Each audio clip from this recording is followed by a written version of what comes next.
La manière de mieux cerner la question de The Division me semble être de souligner que c'est décidément un titre particulièrement générique, et particulièrement générique pour diverses raisons, c'est-à-dire que vous n'avez pas nécessairement envie d'essayer quelque chose d'audacieux et de nouveau et d'inouï, et que d'un autre côté, il faut bien admettre que les développeurs de jeux vidéo sont obligés d'essayer de réaliser quelque chose de vendable à un grand public. Or, le grand public, il faut bien admettre que on a plus de facilité à leur vendre quelque chose qui leur est familier. Or, ici, qu'est-ce que vous avez? Vous avez un MMORPG, c'est-à-dire un third-person shooter sur les bases du MMORPG, où des gens qui sont des agents cachés dans le monde du quotidien vont aller se défendre contre des attaques simili-terroristes, bien qu'ils soient eux-mêmes des agents secrets, et que décidément ils sont tellement secrets que personne n'a l'air de remarquer qu'ils portent tous une gigantesque montre avec un cadran orange quelque part sur leur corps, et que c'est décidément comme ça qu'ils arrivent à devenir incognito. C'est parce que le public, il est réellement stupido. Alors ici, vous avez quoi? Vous avez la possibilité de créer un personnage générique dans un univers générique pour jouer à un jeu générique, et c'est de ça dont il sera question dans un épisode d'une émission qui ne l'est pas, c'est-à-dire une émission de critique vidéoludique venue de Belgique, qui a la particularité, je vous le rappelle, de s'appeler Critique Cruelle.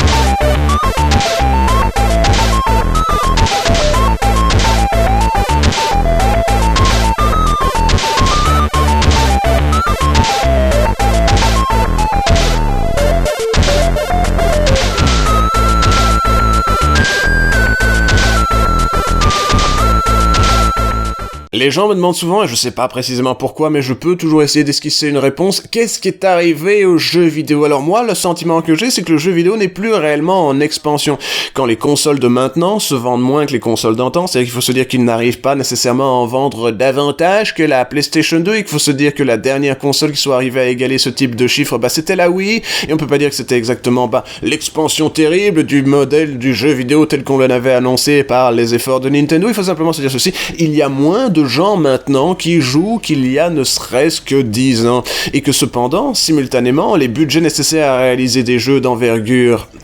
ils ont énormément augmenté. Or, ça vous amène dans une situation où vous devez toujours parier sur des idées qui ont la possibilité de se vendre à un public type, le public type étant bien entendu celui qui aime bien les jeux en ligne, qui aime bien les jeux d'action avec les belles explosions, les trucs comme ça. Alors, c'est pas pour dire que le jeu vidéo avant était meilleur, mais il pouvait essayer des trucs. Il pouvait essayer des trucs qui souvent étaient un échec cuisant, comme je sais pas, moi, Beautiful Joe ou Wakami ou des trucs comme ça. Je sais que je suis en train de citer des jeux Capcom, mais cela ne veut rien dire. Il faut simplement se dire ceci, c'est que maintenant, le public du jeu vidéo, c'est Yoda Lord Junior, des gens qui ont des incroyables noms comme celui-ci, des gens qui veulent donc avoir des jeux qui sont en ligne, qui sont similaires à des jeux en ligne auxquels ils ont déjà joué, et qui, si possible, sont un système de gameplay qui est dans le domaine de la dilution du temps. C'est de ça dont il est question. Dans le temps, les jeux en ligne, c'était grosso modo, vous savez, des systèmes de gameplay qui étaient en fait particulièrement plaisants et arcades, et c'est pour ça que j'y jouais, parce que c'était un peu comme Left 4 Dead,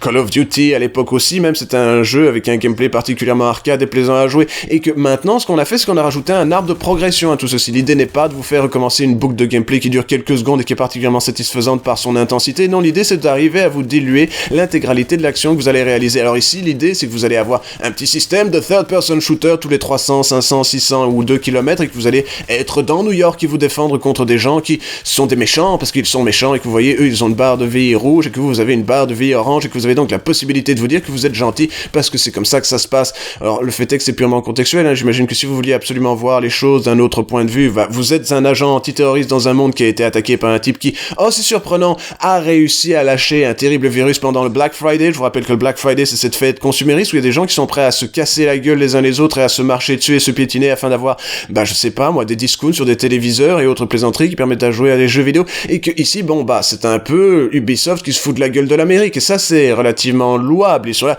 oui, les Américains sont tellement cons, ils sont prêts à se tuer pour un téléviseur, et si on rajoute un virus par-dessus, cela donne une sensation presque post-apocalyptique, mais pas vraiment post-apocalyptique, parce que vous savez, la post-apocalyptitude, cela coûte plus cher à réaliser, et que donc ici on se trouve à New York en train de jouer à un third-person shooter assez générique. J'aurais tendance à penser qu'en termes de gameplay, c'est assez proche des productions Green, vous savez, Wanted, Terminator Salvation, des jeux comme ça qui étaient plutôt réussis, mais qui n'étaient pas particulièrement bons cependant, mais qui étaient suédois et qu'il faut remarquer que c'est une compagnie suédoise, Ubisoft Massive, qui fait ce jeu-ci en particulier. C'est amusant de voir à quel point, d'un point de vue géographique, il y a des trucs de gameplay qui arrivent à passer d'un jeu à l'autre. Enfin, je pense. Mais enfin, en tant que type qui joue aux jeux vidéo depuis 1989 et qui est relativement, un plutôt bon, aguerri, critique vidéoludique, je peux remarquer des choses comme ça parce que voyez-vous, contrairement à la plupart des gens que vous voyez sur internet et qui n'ont joué qu'à Minecraft et leur FPS favori, j'ai joué à des centaines et des centaines et des centaines de titres, j'en ai critiqué des centaines et des centaines et que vous voyez, le savoir, ça ne s'achète pas, ça se vit en quelque sorte et que c'est quelque chose que j'essaye de vous dire depuis des années que vous n'avez pas l'air de comprendre non plus. Donc voilà,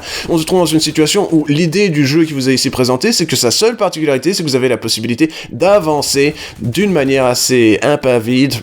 J'utilise toujours mal le mot impavide. Je voulais dire simplement, oui, d'ailleurs, vous pouvez avancer de manière impavide. Vous n'avez pas peur des choses, vous pouvez avancer. Donc, vous avez la possibilité d'utiliser des systèmes qui vous permettent d'avancer d'un parpaing à l'autre et que vous pouvez vous défoncer la gueule à essayer de vous protéger en avançant face à des objets qui seront entre vous et la trajectoire des balles des ennemis, comme dans un third-person shooter de chez Green. D'ailleurs, c'est une idée qui est récemment apparue, c'est intéressant à savoir, dans Uncharted, parce que Uncharted aussi, ils ont piqué des idées aux Suédois, même s'ils ne le sont pas, je vous le dis simplement comme ça. Donc, ce que vous avez ici, c'est Tom Clancy's The Division, un jeu Ubisoft Massive, publié par Ubisoft sur PC, PlayStation 4, ça si c'est pas gentil, Xbox One en mars 2016, dirigé par Peter Mannerfeld, qui avait travaillé sur World in Conflict et son expansion Soviet Assault. C'est sur base d'un vague plan de Magnus Jansen, le creative director du titre. Il occupait le même poste sur Far Cry 3. C'est aussi un gars qui a travaillé sur World in Conflict, parce que vous savez, Massive, ils étaient Massive avant d'être Ubisoft Massive, et c'est d'un lead game design de Matthias Carlson, qui lui aussi a travaillé sur World in Conflict, parce que blablabla. C'est produit par Peter Sidao, qui n'a absolument aucun lien de parenté avec Max Von. Je vous le dis, c'est comme ça.